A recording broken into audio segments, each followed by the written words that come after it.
Okay, today, it's been a while since I've done a video. I like to kind of have my thoughts put together and do a little bit longer video. And the problem is I don't have internet in my house, so when I download things, it has to be all at once because I have to be able to borrow my mom's internet or go to the library or something like that. Also, I'm doing several videos today, and if I don't get started, I'm going to not remember everything, so I'm sorry. I apologize for the curler. Okay, so I did a video on my emergency kit, and then my husband looked at it and said he thought that maybe it was not good to do it that way because I was suggesting to people what to use things for. So instead of doing that, today I'm going to go through our health care, emotional, physical, dental, all that kind of thing, and we'll see if we can get all the way through it because we very, very, very rarely go to the doctors. The only time my kids have had an antibiotic was when they had whooping cough, and they'd had whooping cough for 3 months, and we were getting ready to move, and it was the middle of was it February? I think it was February, and it was still nasty outside, and the doctor said, well, you can put them on antibiotics, or you can not put them on antibiotics. We think it's pertussis. But we can't know for sure because there's no real test to be able to tell, and it's going to last for 6 months anyway. So the only time my children have been on antibiotics was for I think 3 days 4 years ago. So we're really in pretty good health. And so I'm going to go through all that, and then I'm going to try and get through my emergency kit. So first on my list is mullein. Mullein, sometimes known as Indian toilet paper, and I did a video on this before, and I got some kind of weird comments about it, so I took it off. And this is the ground up herb. What it is the bottom leaves at the base. It's called the rosette. The leaves are about this big. They have a large rib down the middle, and they have fuzz on their leaves. And make sure they look like a candlestick. It's broad leaves at the base and then a long candlestick up with little yellow flowers at the top. Don't use this unless you've talked to a doctor. Anything that I'm talking about right now, I'm talking about from personal experience in my own home. So if you don't know that you're allergic to something, don't go and try it. Go to a doctor, ask them, do your own research. I use mullein for lymph drainage and for respiratory problems. If my husband gets a sniffle, I make him tea out of mullein. When I make it, it only takes a couple teaspoons of this, and I always put another tea bag in to flavor it because it tastes like dirt. It has no flavor except really dirt. And then I use a coffee strainer because the little tiny hairs on it can irritate your throat. So I use a coffee filter to filter it, and I give it to, if somebody's sick, I give it to them about every 2 hours. If somebody just has a sniffle, they get it twice a day. And I've had pleurisy, which is where your lungs, the lining of your lungs separate and fluid comes between, and I've had ribs displaced from having really bad pleurisy after bronchitis. And since I started taking this, I've never had even any problems with that. I also put lemon juice and a little bit of cayenne pepper and stevia in that tea. It just helps to drain everything out. For stings and swellings and stuff like that, poison, I use bentonite clay. You store it in a powder form, and I got massively stung by yellow jackets when I stuck my hand in their nest because I didn't see it this summer. And as long as you put it on like really, really quick, run to the house, cool water, make a paste, put it on, then don't itch your bites. It'll be gone within hours unless you start to scratch it. But this pulls all the pain out of it, and it pulls the poison out and makes you heal faster. With internal like food poisoning and stuff like that, I take 1 teaspoon every 20 minutes in water, and what it does is it makes you flush. It gives you, it's like an enema, I guess, and because it's vitamin C, it actually can bind to some pesticides and chemicals and stuff like that, and so it can also take parasites out. So this is sodium ascorbate crystalline, and I always have some in my emergency kit. If I know I got a really bad dose of pesticides or something. Along that line, in the summer, I was Enviro-Nazi chick before I married my husband. I was very, I was conservative, but I was very environmentally conscious. And I was trying really hard to conserve water. So with my kids, if they weren't dirty, I wouldn't bathe them at night. And in the summer, they started to get these little bumps all over their arms, and they started to have this dry, hacking cough at night. And it was the same time that we had the harvesters going and a lot of spraying from airplanes. And I thought, I'm just going to start giving them a bath at night. And so I would give them a quick shower at night, and the coughing and the bumps stopped. I also cleaned their sheets. I took their sheets off and changed their sheets. And so even if you're trying to conserve water, it used to be you could go a week without bathing, but nowadays we have so many toxins in our system that if we can have a break from all those toxins at night, it allows our system to regenerate. And so in the summer, I give my kids showers every night to get all those pesticides. Even though we don't use pesticides, all our neighbors do, and herbicides and all that kind of junk. So your body needs to be able to cleanse at night. My favorite vitamins are standard process, because they're made out of food. Like if you've ever read Nourishing Traditions by Sally Fallon, she talks about how we don't have enough organ meats in our diets, and most of what these extracts are made out of are of organ meat extracts, and so they're food. Our body thinks that they're food. If you think that's weird, it's okay. But I really like these vitamins. I've been using them since I was a little girl. So also, while I'm on that, shingles. When I was a little girl, how old was I? 15. I got shingles by milking my goats that had goat pox. It's like cowpox. So you know the story of how they invented the vaccines was that they took dairy maids who already had cowpox, and they seemed to be immune to the smallpox. So I got goat pox from my animals. It's also known as sore mouth. But I had leaned up against my goats while I was milking them, and I had ended up with shingles. It's all in the same family. I ended up with shingles on my neck. And I was not the only one milking, but I was the only one that got it because my immune system is challenged. And so we went to a doctor first off, and he said, well, I can't do anything for you. Here, I'll give you some muscle relaxants because it's non-curable. But it was really painful, and it itched, and it was white, and it was raised, and it was really, really painful. And he said that it was just caused by stress, regular MD. So we had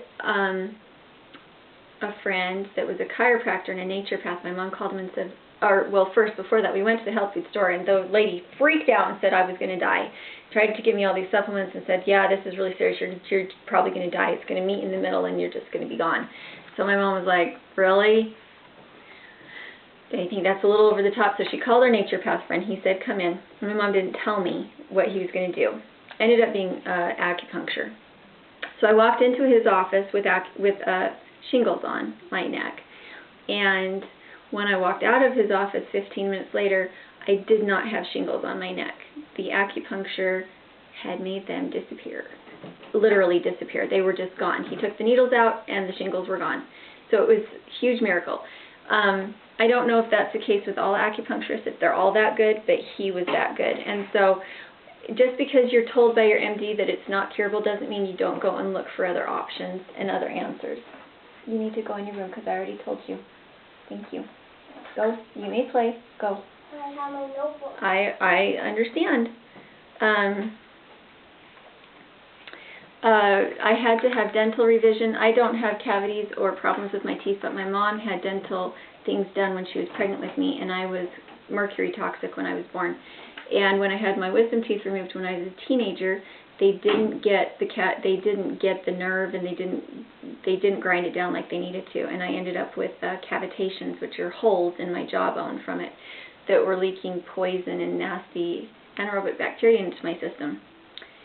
And I went to Hal Huggins for dental revision, and he wrote, it's all in your head. It's about how mercury dentistry has caused bad health. Well, after my dental revision, I had to be on supplements, and his supplements are Matrix, Transmix with calcium, and when I go off of these, my health kind of fails a little bit.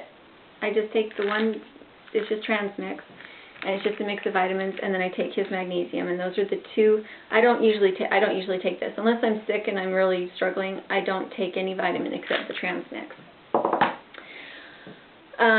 We do oil pulling. I've already done a video on that. It's cleaning your teeth. You don't swallow it. You swish for 20 minutes. You spit it out in the garbage. You don't swallow it, and it rebuilds your teeth.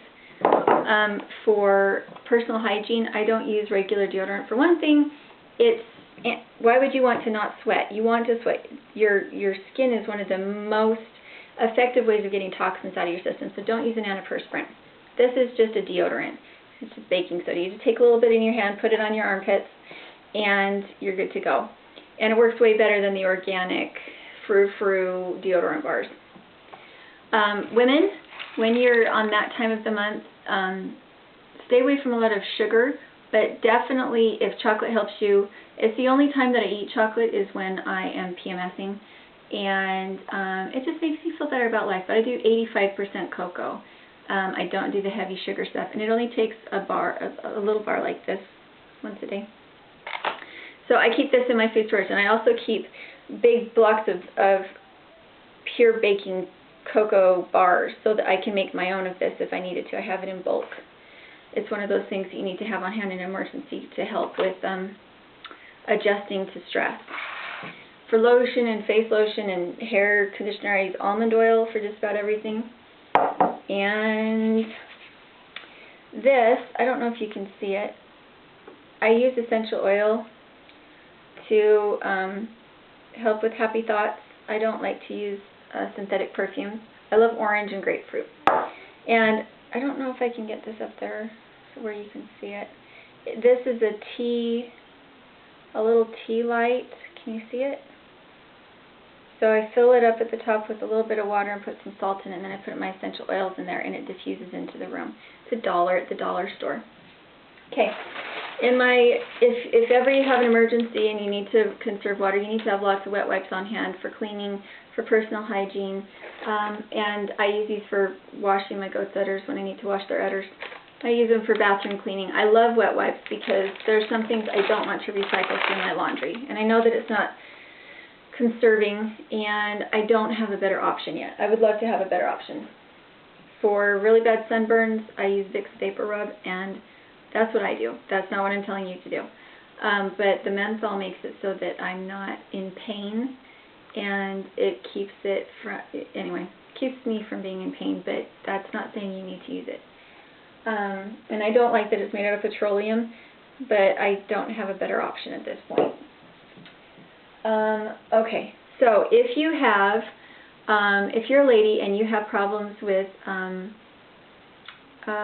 urinary tract infections. I had one when I was pregnant with my daughter that was really, really bad, and I'd had it for a really long time after I first got married. And they said, you need to clear this up before you have your baby. So what you do is you take and you get a big pitcher of water and put some stevia powder in it if you want, and then put in enough bottled lemon juice until it tastes tart.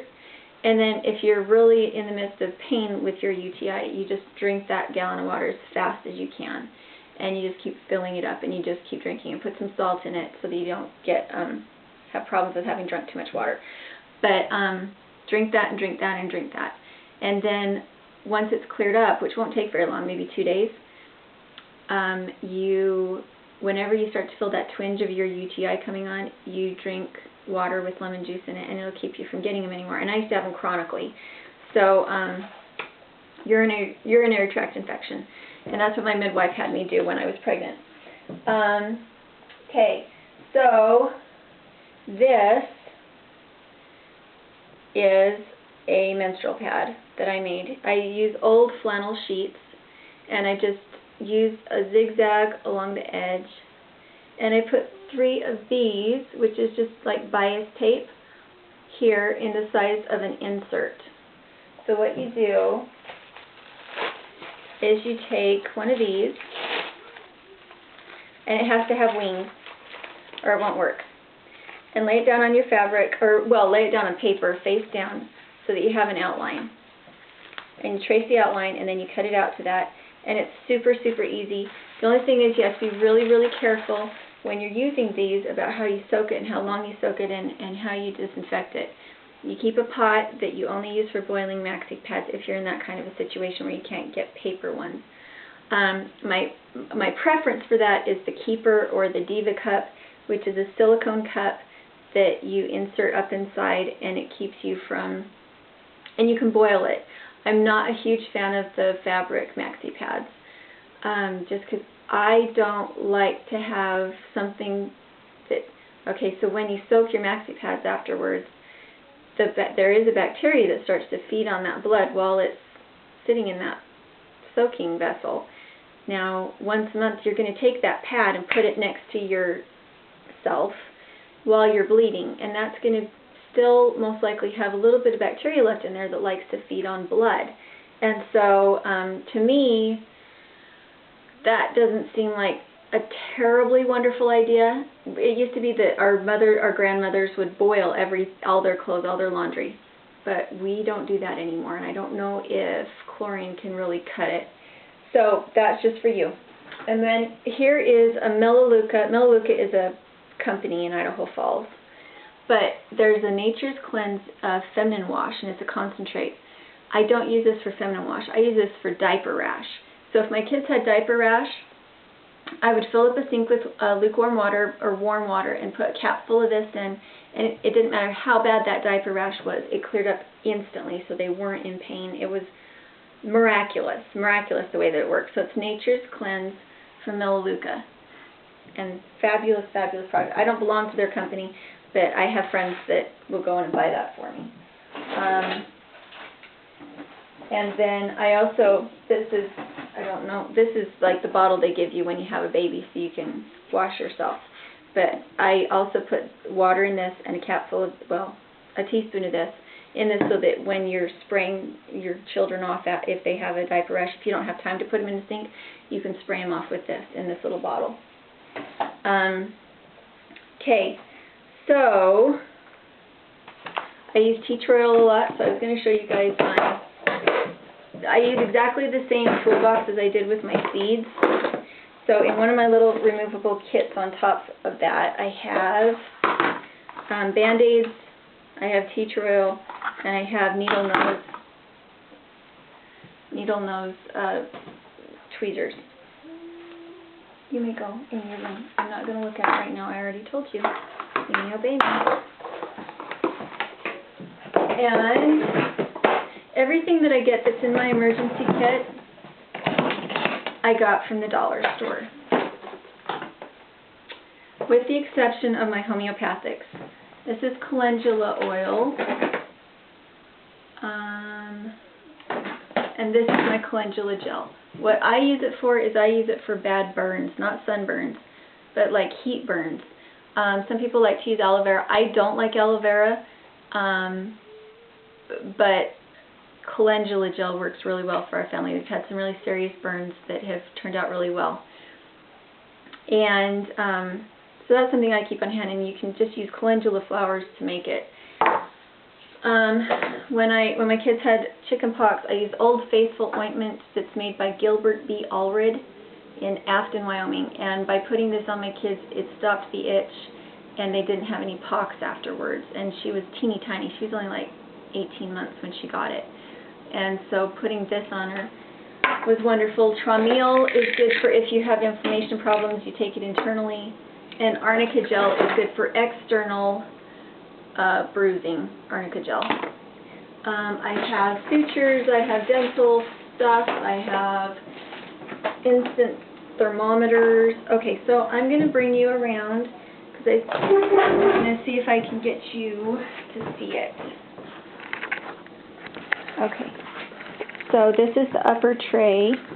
I have the tape, the waterproof tape. Again, everything I got here I got from the dollar store. I have dental instruments. I have iodine.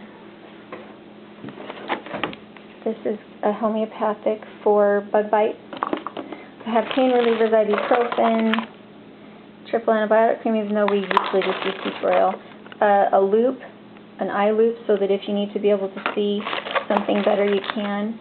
Eye irrigation, anti-diarrheal. I got these. I love Patriot Nurse. She's on YouTube as well, and I adore her. Everything that I can think of that we needed: athlete's foot,